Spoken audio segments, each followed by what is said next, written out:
ജെൻസി ജനറേഷന്റെ ഭാഷയും ഓൾഡ് ജനറേഷന്റെ ഭാഷയും രണ്ടും രണ്ടാണ്. Because the Gen Z language and the old generation language is completely different. Gen Z generation pookie എന്നുള്ള പദം കൊണ്ട് ഉദ്ദേശിക്കുന്നത് ക്യൂട്ട്, അഡോറബിൾ എന്നൊക്കെയുള്ള അർത്ഥം. When the Gen Z says Pookie, that means that he is a very nice guy, gentleman guy, adorable guy. നമ്മുടെ പുതിയ യൗവനക്കാർ പറയുന്നതാണ് it's a tea time.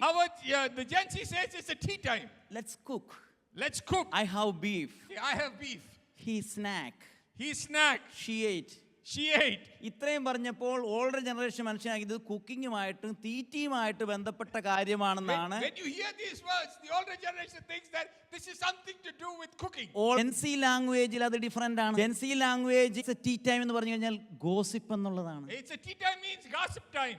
Let's cook എന്ന് പറഞ്ഞു കഴിഞ്ഞാൽ let him do in his own എന്നുള്ളതാണ്. He snack എന്ന് പറഞ്ഞു കഴിഞ്ഞാൽ അട്രാക്റ്റീവ് എന്നുള്ളതാണ്. Snack means he's attractive. She ഏറ്റ് എന്ന് പറഞ്ഞു കഴിഞ്ഞാൽ ഷീ പെർഫോംഡ് വെരി വെൽ എന്നുള്ളതാണ്. She ate means she performed very well. I have beef എന്ന് പറഞ്ഞു കഴിഞ്ഞാൽ I have conflict with him എന്നുള്ളതാണ്. I have conflict with him. നമ്മൾ ഓർത്തിരുന്നത് ഇത് തീറ്റയുടെ ഏതാണ്ട് കാര്യമാണെന്നാണ്. He thought this was something to do with. ഈ സമകാലീന കാലഘട്ടത്തിൽ അവരുടെ ഭാഷ മനസ്സിലാക്കി, അവരുടെ രീതികൾ മനസ്സിലാക്കി, അവരുടെ ഇമോഷനുമായിട്ട് കണക്ട് ചെയ്യാൻ കഴിയുന്നില്ലെങ്കിൽ സഭയും സമൂഹവും വലിയൊരു പ്രതിസന്ധി.